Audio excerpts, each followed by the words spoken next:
My name is Alani, and I'm a mother of 2 living just outside Portland. At 36, I believed I had built a life of stability. 2 amazing children, a challenging but rewarding career, and a family that I held together as the anchor. I was the one who managed the bills, co-signed loans, and corrected their mistakes, thinking that's what kept us secure. I couldn't have been more wrong. The car spun twice before slamming into the guardrail.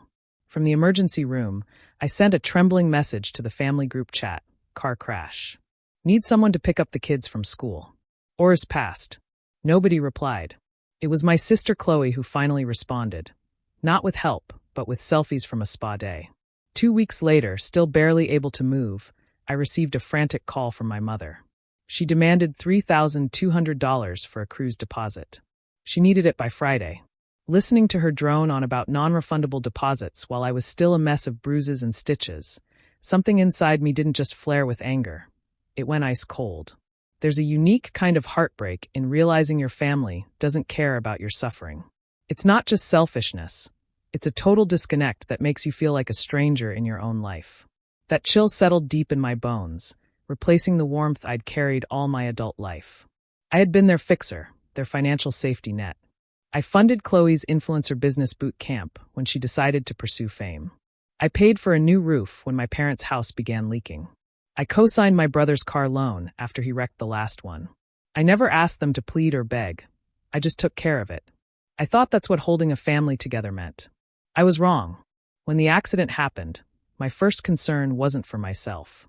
It was for my children, Leo, 10, and Maya, 7. Who would care for them? Who would make dinner? My message to the family was simple. The silence that followed answered for them. Hours later, Chloe finally posted a boomerang of 2 champagne glasses clinking with the caption, "A breezy. Treat yourself Tuesday." My parents had seen my message, confirmed by the read receipt, but they chose to ignore it. Their inaction wasn't a mistake. It was intentional. After hours of waiting for a call that never came, I gave up and reached out to my cousin Anya. She didn't hesitate. She left work early, drove to the school, picked up the kids, and took them for pizza. Her husband, Ben, met them at my house to pack overnight bags. They didn't wait for my permission or instructions. They just handled everything. They showed up. Meanwhile, Chloe's spa day unfolded on Instagram. A photo in a fluffy white robe, a video of her getting a pedicure. My mother liked every post. The next day, my mother finally called. She didn't ask how I was. She didn't ask about the crash or the children. She launched straight into an urgent, breathless pitch about a once-in-a-lifetime cruise deal she and my father had found.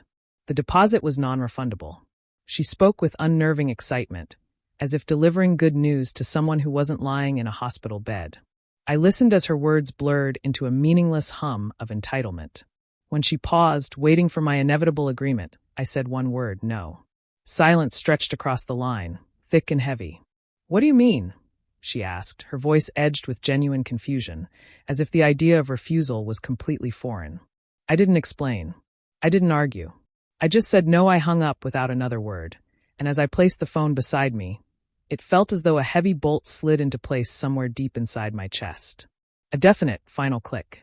The fallout started less than a day later. Chloe was the first to make her move. She sent me a link to a ridiculously overpriced handbag. Moments afterward, another message followed.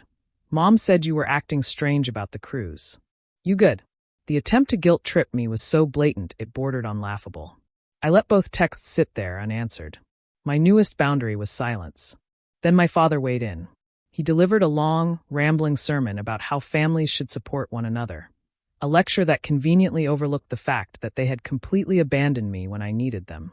He cast himself and my mother as the wounded parties and framed me as the ungrateful one punishing her for a harmless request. I read it all and only felt a tired, hollow numbness. The theatrics peaked that evening when Chloe posted a dramatic black and white quote to her Instagram story. The kind influencers use when they're trying to send a message without saying a name. It hurts when you realize you've been watering a dead plant. The irony was staggering, so intense in its obliviousness that I almost laughed. In their minds, they were the parched flowers. They couldn't see they were the rot choking the garden. I assumed the conflict would stay in the realm of petty manipulation, guilt-laced texts, and passive-aggressive social media digs. I miscalculated. The true escalation came a week later with a call that shifted everything. It was Leo's principal. Her tone was gentle but firm. She explained that someone had anonymously reported me to Child Protective Services. My pulse stopped cold.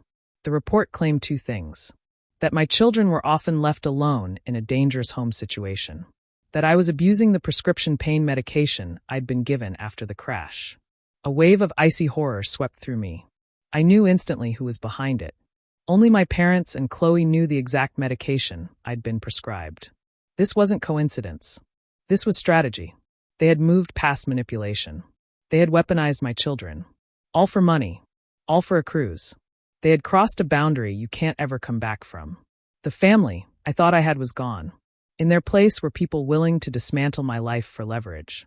That night, simmering in equal parts terror and rage, I finally did what I should have done long ago. I began dismantling my finances piece by piece. That hotline report wasn't merely an attack. It was the catalyst. It pushed me out of grief and into cold, sharp calculation. For hours, I dug through everything: credit pulls, bank statements, years of transactions. I combed through them line by line, tracing the mess I had allowed to accumulate around me. And that's when I uncovered it. A credit card account opened 6 months earlier with a bank I had never used. My name was on it. Listed beneath mine, as an authorized user, was Chloe.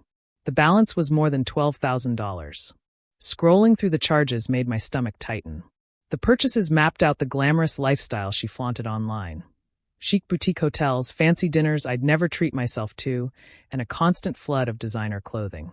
Every influencer moment, every glamorous shot, every curated clip, paid for with my identity. A harsh, crystalline understanding hit me. This wasn't a petty family dispute or a misunderstanding about money. This was identity theft. This was criminal. And they had just delivered every bit of proof I would ever need. I didn't scream. I didn't shed a tear. The moment for emotional responses had passed. From then on, every move I made was deliberate, precise, and detached. First, I contacted a lawyer who specialized in financial fraud. Then, I filed a police report detailing identity theft. After that, I froze my credit with all 3 major bureaus. Finally, I sat at my kitchen table and began to write. I drafted a post for my private Facebook page, the one shared with extended family, former neighbors, and friends in the community. I was calculated. I didn't name anyone. I didn't need to. I simply laid out a clear, factual timeline. I started with the date of the car accident and my plea for help.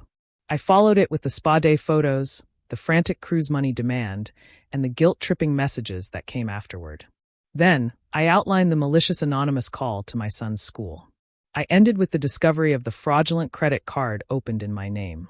I attached the evidence, screenshots side by side. My desperate group chat text beside Chloe's champagne boomerang. A redacted call log from the school principal. A redacted credit card statement showing thousands of dollars spent on designer clothing and luxury trips. I hit post. The impact wasn't slow. It was like a bomb going off in the meticulously groomed garden of my family's public image. Reactions were immediate. A cousin messaged, revealing Chloe had borrowed $2,000 from him for a rental deposit and never repaid it. A former family friend commented about a suspicious GoFundMe.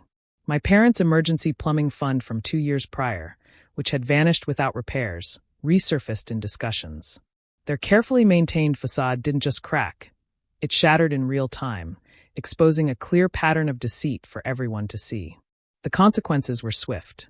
Within 48 hours, Chloe's micro-influencer brand partners, who sold wellness teas and boutique fashion, severed ties. My parents quietly deleted their old questionable GoFundMe page.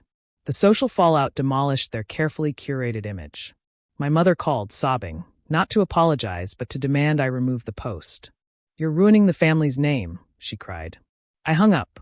A few days later, my lawyer issued a formal cease and desist to Chloe over the identity theft. Her social media accounts went dark. The demands for money stopped entirely. Within 3 months, the world they had relied on my income to prop up collapsed. Their house was taken by the bank. Chloe had to move back in with my parents in a cramped rental. Silence, beautiful and unbroken, filled my life. My world became small, peaceful, and focused on my children, my work, and my chosen family, Anya and Ben. We began Sunday night dinners. a ritual of laughter and warmth replacing the anxiety that had once defined our home. One evening, Maya looked up from her drawing and said, "I like how our house is calm now." That single word, calm, was my ultimate reward, worth more than any apology I would never receive. With the money I no longer gave away, I started college funds for Leo and Maya and opened my first real investment account. For the first time, my future was truly mine. 6 months later, a letter arrived with no return address. Inside, a single line in my mother's handwriting: "You destroyed this family." I felt no anger, no sorrow, no guilt. I walked to the kitchen and shredded it. I hadn't destroyed a family. I had simply stopped being the sole pillar supporting a rotten structure. And when it collapsed under its own weight, I was finally free. The greatest lesson I learned: the people who belong in your life don't need to be begged to show up. And it's more than okay to close the door on everyone else.